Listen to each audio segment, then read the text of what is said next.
मौजूदा दौर में मीडिया की भूमिका पर सवाल उठाना जरूरी हो गया, खासकर तब जब देश का युवा सवाल पूछना शुरू करता है। न्यूज 18 पर हुई डिबेट इसका ताजा एग्जाम्पल है, जहां अमीश देवगन जैसे एंकर को उम्मीद थी कि मंच पर बैठे युवा सिर्फ मोदी सरकार की तारीफें करेंगे, लेकिन हुआ इसके उलट। एक युवक ने न सिर्फ सरकार की विफलताओं पर सवाल उठाए, बल्कि उस मीडिया की हकीकत भी बता दी जो सत्ता के चरणों में बैठी है और जनता की आवाज को दबा रही है। नेपाल में जो हुआ वो गुस्सा, जागरूकता और भ्रष्टाचार के खिलाफ एकजुटता थी। जेनजी ने वहां की सरकार को कटघरे में खड़ा कर दिया, गलत नीतियों पर सवाल पूछे और आखिर में प्रधानमंत्री को इस्तीफा देना पड़ा। यही मुद्दा भारत में भी चर्चा का विषय बना रहा। क्या भारत के युवा भी ऐसा कर सकते हैं? कि यहाँ के नौजवान भी आंखें खोलकर अपनी सरकार से जवाब मांगेंगे?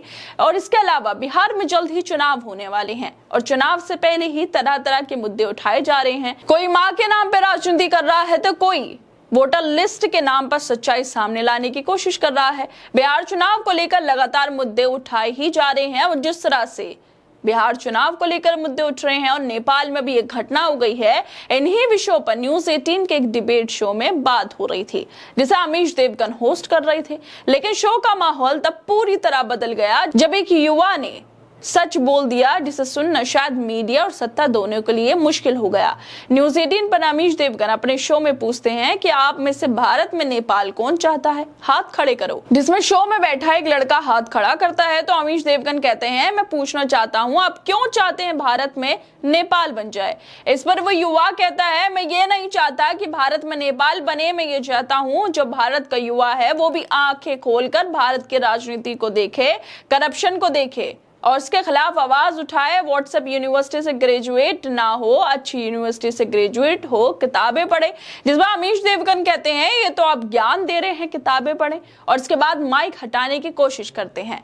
लेकिन वो युवा कहता है कि ज्ञान ही तो नहीं है इनके पास, अगर ज्ञान होता तो ये सब भी खड़े होते। मंच पर जो लोग खड़े हैं उनके पास तो ज्ञान है, लेकिन ये शायरिया सुना सुना कर तालियां बटोर रहे हैं। बिहार इलेक्शन होने वाले हैं और उसमें कोई भी इलेक्शन को लेकर ये नहीं कह रहा कि हम जॉब देंगे। कोई नरेंद्र मोदी की मां की बात कर रहा है, कोई किसी की बुआ की बात कर रहा है। जॉब्स कहाँ है? बिहार में सबसे ज्यादा अनएम्प्लॉयमेंट है। बिहार में महाराष्ट्र जा रहे हैं, वहां से भगाए जा रहे हैं, हरियाणा जा रहे हैं, वहां से भगाए जा रहे हैं, पंजाब जा रहे हैं तो वहां से भी भगाए जा रहे हैं।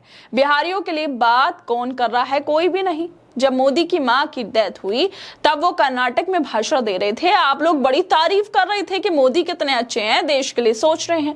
कर्नाटक में है, मां की मृत्यु पर भी नहीं गए और अब वो अपनी मां का श्राद्ध करने पहुंचे हैं। तो अब भी आप लोग कह रहे हैं कि मोदी श्राद्ध करने पहुंचे, जब बिहार में इलेक्शन है तभी श्राद्ध की याद आ रही है क्या?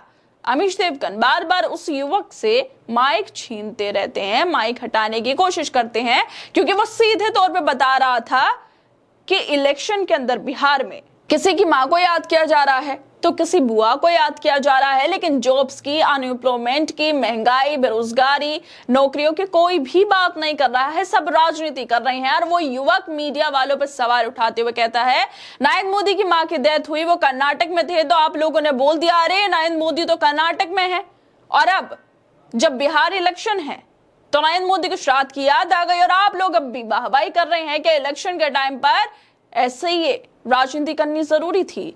बाकी हमारी मीडिया का हाल बहुत बुरा हो चुका। वो नरेंद्र मोदी के अलावा कुछ दिखाना पसंद नहीं करती। जब नरेंद्र मोदी अपनी मां की मृत्यु के बाद कर्नाटक में भाषण दे रहे थे तब मीडिया उन्हें देश के लिए समर्पित नेता बताने में जुटा था।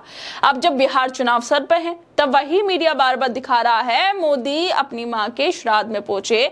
क्या ये वाकई श्राद्ध है? ये राजनीतिक रणनीति? अमीश देवगन से युवा ने साफ कहा कि वो भारत में नेपाल जैसी स्थिति नहीं चाहता, बल्कि चाहता है भारत का युवा आंखें खोले, सच देखे, नेताओं से सवाल करे और भ्रष्टाचार के खिलाफ खड़ा हो। लेकिन ये बात सुनना मीडिया के लिए मुश्किल हो गया, क्योंकि ये उस नैरेटिव के खिलाफ था जो रोज टीवी स्क्रीन पर परोसा जा रहा है। एक तरफा तारीफ, एक तरफा प्रचार और जमीनी मुद्दों से पूरी तरह कटे हुए भाषण। और इसी को लेकर रिटायर्ड विंग कमांडर अनुमा आचार्य लिखती हैं कि पहले बीजेपी के प्रवक्ता इनके शो में फिजिकल निवस्त्र हुए, अब नैतिक रूप से बिहार के युवा ने इनके शो में चैनल के नैरेटिव को अपने सवालों से निर्वस्त्र कर दिया। अमीश देवगन जो शो में होस्ट कर रहे थे बार बार माइक छीनने की कोशिश करते हैं, क्योंकि उन्हें अंदाजा नहीं था कि जो शो में युवा आया है उनके तयशुदा नैरेटिव को तोड़ देगा। बिहार में चुनाव है, लेकिन कोई भी नेता ये नहीं कह रहा हम नौकरी देंगे, मुद्दों की जगह माँ बुआ की बात हो रही है, शायरी चल रही है, इमोशनल ड्रामा परोसा जा रहा है। बिहार का युवा बेरोजगार है, पलायन कर रहा है, दूसरे राज्यों में दुत्कारा जा रहा है, लेकिन इसका जवाब देने के लिए कोई तैयार नहीं। और मीडिया वो इन सवालों को उठाने के बजाय शोक और श्रद्धांजलि के नाम पर सिर्फ नरेंद्र मोदी को केंद्र में रखकर वही इमोशनल नैरेटिव दोहरा रही है। मीडिया का काम ये रह गया है कि मोदी ने क्या खाया, क्या बोला, कहां रोए। क्या बिहार के युवाओं की बेरोजगारी, पलायन, शिक्षा की बदहाली कोई मुद्दा नहीं? जिस दिन बाकी भारत का युवा व्हाट्सएप यूनिवर्सिटी से बाहर निकलकर असली किताबें पढ़ने लगेगा, नेताओं से और मीडिया से जवाब मांगेगा, उस दिन बदलाव खुद ब खुद दिखने भी लगेगा। खैर दोस्तों, आप लोगों को क्या लगता है इस वीडियो को लेकर? हमें अपनी राय जरूर दें और बाकी तमाम खबरों को देखने के लिए जुड़े रहिए हमारे साथ।